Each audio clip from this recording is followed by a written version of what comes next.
Hi, I'm Lucy. I'm from Lucy's Garden. I'm a garden designer based in Norfolk, specialising in design and planting. Today I'm at Foras showroom and we are collaborating together, and we're going to show you at home how you can introduce pots into your garden, and simply by adding a bit of colour and texture will completely transform your outside space. First we're going to start with this super cute trio of galvanised steel planters. They're really cool because they've obviously got the handles, so they're easily to move around if you want to move them about your patio. But what is really nice is they come in different sizes and different heights.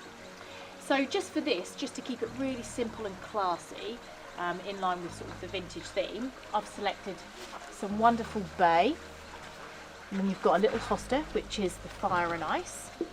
And then there's super magnificent Agapanthus, which is white storm. It's absolutely stunning. What that will do is that will obviously sit in that pot here, and the leaves will cascade down and cause different textures and things. So this is what we're going to start with first.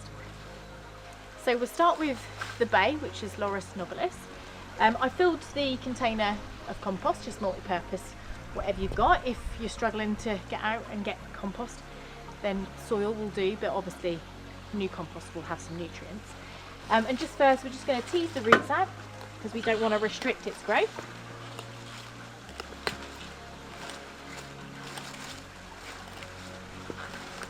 It's a little bit dry, but what we'll do is we'll give it a good drink once we've finished potting it up. We'll go all the way around.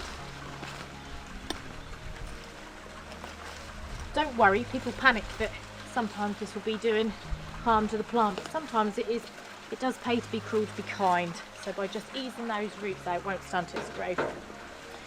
So once we've got it in place, we need to position and make sure it's in the middle of the pot. Can't have it a little wonky now, can we? So yeah, we'll put it in the pot and then we'll give that a fill up with soil.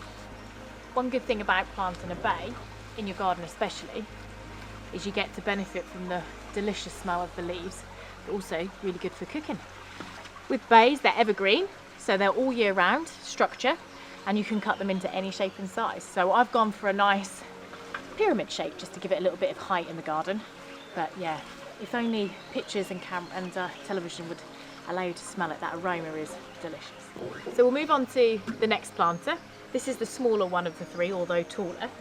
I thought it'd be really nice to use this little chap. He's super gorgeous.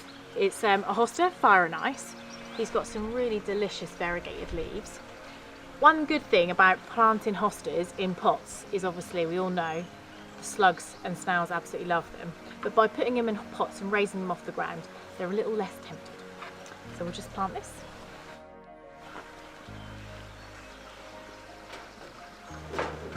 This variety is one of the smaller varieties in the hosta family.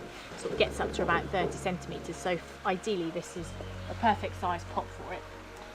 But don't forget, when you're planting with pots, whatever the plant is, although a pot may be a certain size, the plant will adapt to its environment, and in fact it will probably restrict its growth, but it will never overgrow it.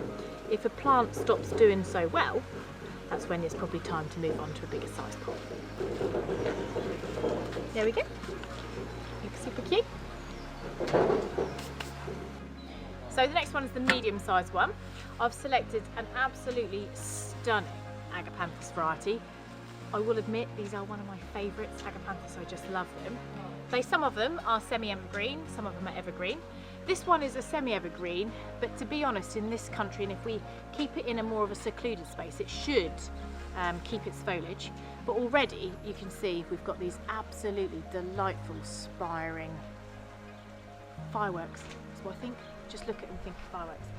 And pure white. What will be really good is this will look lovely against the contrast of the rich evergreen bay, and then with the fire and ice variegated hosta leaf, it will just marry it all together quite nicely. So we're going to carry on and plant this one. One good thing about Agapanthus is they are absolutely ideal for pots because they love to have, weirdly, their roots restricted. The more restricted their roots are, the more flowers they produce.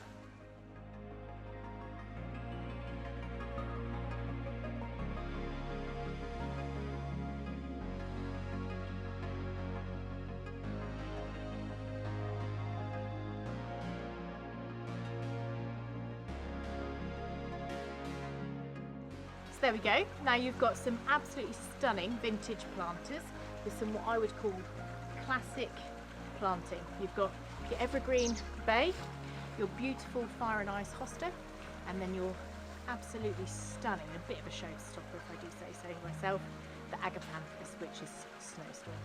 Together, these wonderful textures and tones really do work perfectly in harmony with each other and can be put in any garden, in any area. So if you've got an area that needs a little bit of brightening up, why not give it a go?